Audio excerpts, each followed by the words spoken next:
Welcome to Citrus TV Now. It is February 21st. I'm Ben Bascuk, and here are today's top stories.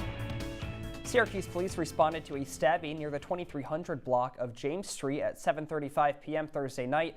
Police say a 28-year-old man was found with stab wounds to the hand and thigh, while the suspect, 45-year-old Mario Lacampo, was found with stab wounds to the stomach. Both victims were transported to the hospital in stable condition. Lacampo was later charged with assault in the second degree, menacing in the second degree, and criminal possession of a weapon in the fourth degree. Newly updated U.S. Census data in 2023 ranks Syracuse 17th in the nation for the amount of households receiving food stamps. According to the data, nearly 30% of the city receives assistance through the government program. That's almost 18,000 households, and over 40% of those households have children being the primary food stamp recipients. Other upstate cities included on the list are Buffalo, ranking 14th, and Rochester coming in at 9th.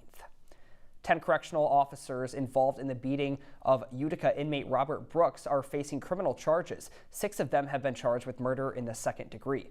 Prosecutors say Brooks suffered bruises, a fractured nose, and hemorrhaging from the beating. Governor Kathy Hochul called the case, quote, deeply disturbing, adding, "We must hold those in power accountable to ensure justice is served."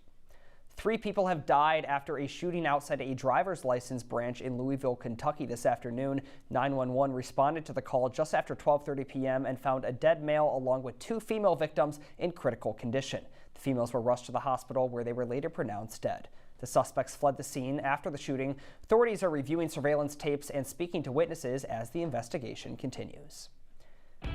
And coming up, we'll bring you the latest on Pope Francis's health updates, plus breaking news on potential talks that could see Russia release $300 billion of frozen assets for Ukraine's rebuilding. That and more after the break. Stay with us. Jason, let's go see your room.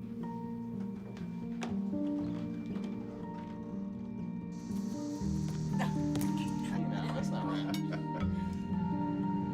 How is it? Is it good?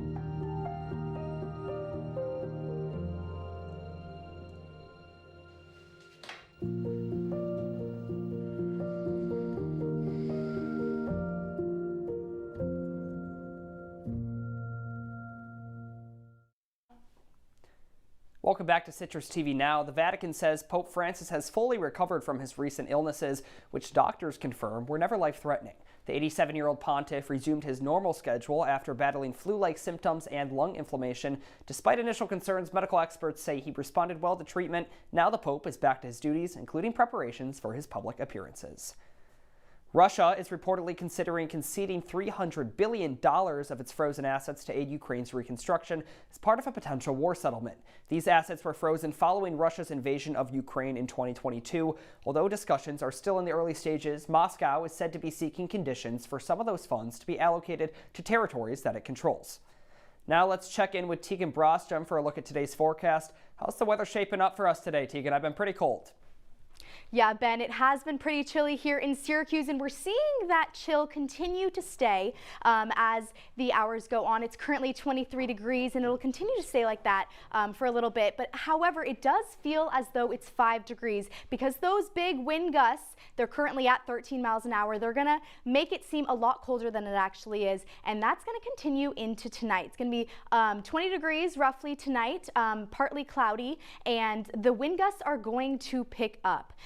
So I advise you stay inside, don't leave your house, don't walk, limit your driving as the wind gusts will be pretty awful tonight. And then when you wake up tomorrow around 10 a.m., it's going to be roughly 25 degrees and partly sunny. I feel like, I don't know about you guys, but it's been a while since I've experienced the sun here in Syracuse. It's been quite cloudy, so let's hope that sun stays a while despite tomorrow morning. Sophia, you're telling us about people coming and despite the cold winter weather, a lot of people are continuing to their daily actions. Let's see what you have to say.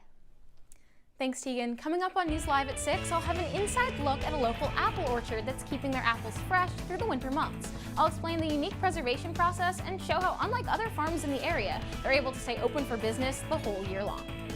Well, thanks, Sophia. Looking forward to that. But that's all the time we have for you today on Citrus TV Now. For more of the latest, follow us on Citrus TV News and X and Instagram. Why not? I'm Ben Bascuk. The news continues in an hour with Mike Lamort and Jake Morrell. Have a great night, Syracuse.